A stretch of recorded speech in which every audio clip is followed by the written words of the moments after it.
হীরা। অতি অতি বিরাট ডাক খুশি ওরা। নাম হীরা, সবাই আমাকে ডাকে হীরা বলে। হ্যাঁ। রেজিস্ট্রি খাতে কি নাম আছে?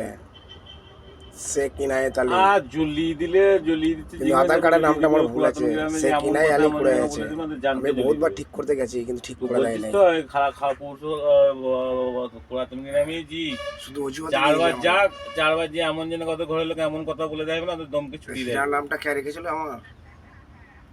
আমার মালিক। তোকে বাসি ভাত দিবে না, তোকে আবার ভাত ভেঙে ভাত দিবে ওকে। নাহলে আলু পচা দেখেছো তো, আলু পচা পচিয়ে দেবো, একদম আলু মতো পচিয়ে দেবো আমি। ঠিক আছে, তোর আমি পরে নয়, ফোন আমার করবো, মালিক থেকে পচিয়ে দেবে। ট্রান্সপোর্টে ফোন করছে আমাদের, দেখি। শুধু হুকুম পেতে দেরি।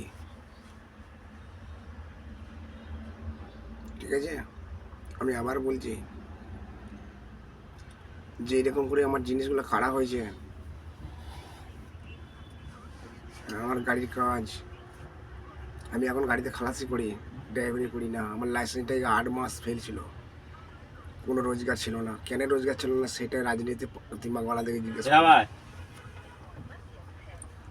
রাজনীতি দিমাগওয়ালা থেকে জিজ্ঞেস করো, তৃণমূল পার্টির লোকদেরকে জিজ্ঞেস করো, বড় মোড়ে গ্রামের।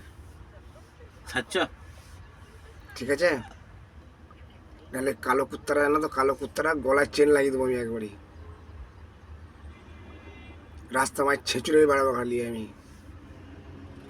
না, আমি রাস্তার পাগল ছিলাম বল? যে পাগল আমি করতে করতে আমি আসাম থেকে ঘরে এসেছি, যে চাদর নিয়ে ঘরে এসেছি আমি। হাতে কি ছিল দেখলি তো? আমার নাম শেখ ইনায়েত আলী। ত্রিশুল নিয়ে ঘরে এসেছি আমি। ত্রিশুল কার কোন নবীর কাছে ছিল জানিস তো? বাস এইটুকুই বলবো, আর কিছু বলবো না। সম্মান যদি নিতে পারিস তাহলে ঠাঁই পাবি না।